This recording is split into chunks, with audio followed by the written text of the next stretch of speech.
السلام عليكم ورحمة الله وبركاته. أكم نجا جالتو تافي هردفتو تافي نجيني خينيا خنون الرابورك لكني في جارين قد تامري بقوم سنجر تنتي اسم حارك أبو سنين جيتشا أكم رمضان را بني أدام بني جرا رمضان نبتشي سي إيغا خندا وچاجر تن دكيتشا بدا خاني سني دي ساجرو روبا أحمدي قبين تينيا نولين ترا اسمين جن إيغا arantana mal qabattee dhuftee jechuun keessan oolu wanni qabattee dhufe waayaan guyyaa lama dura muummichi ministeeraa Dr. Abiy Ahmed ilmi abbaa gadaa baha Oromiyaa Harargeetti daawwannaa hojii taasise. Hedduu namoonni hedduu irraa gammadee diinaaf ammoo rifaatu guddaadha. Kanan isinii qooduu dhufeenis egaa Dr. Abiy Ahmed fi mootummaan naannoo Oromiyaa Shimallis Abdiisaa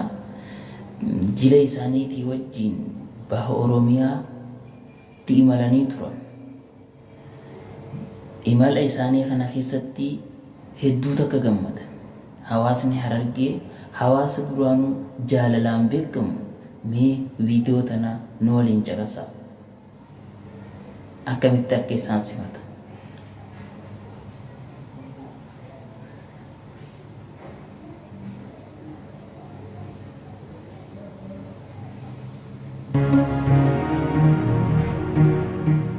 Ministeerri muummee Dr. Abiy Ahmed godina Harargee bahaa aanaa Giraawaa ganda meeraa guddinaa gaara jabeenitti hojiin misooma sululaa hojjetame daawwatan. Daawwannaa kanarrattis ministeerri muummee Dr. Abiy Ahmed giiftii duree Zinaash Taayyaachaw pirezidaantii mootummaa naannoo Oromiyaa obbo Shimallis Abdiisaa ministeerotaa fi hawaasni godinichaa argamaniiru.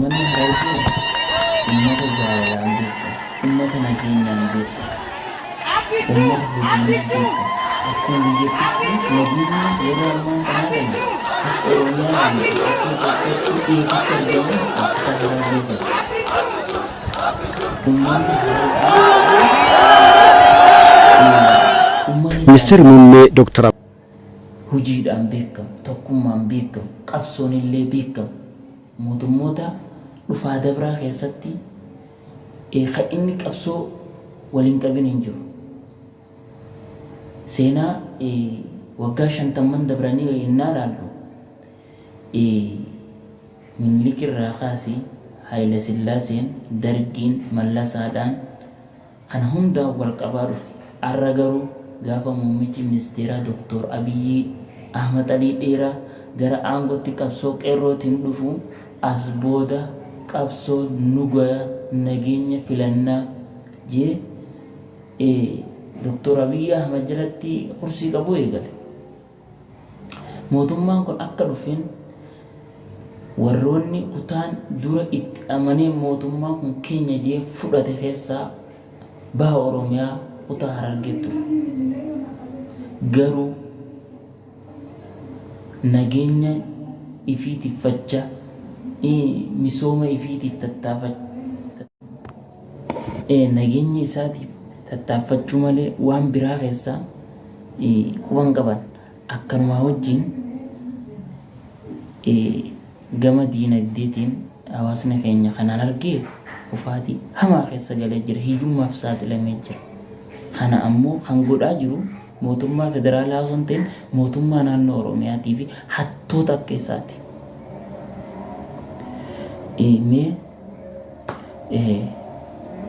Arraan tanagaa guyyaa kaleessaa imala isaanii gara magaalaa Dirree Dhawaatti deebisanii turan.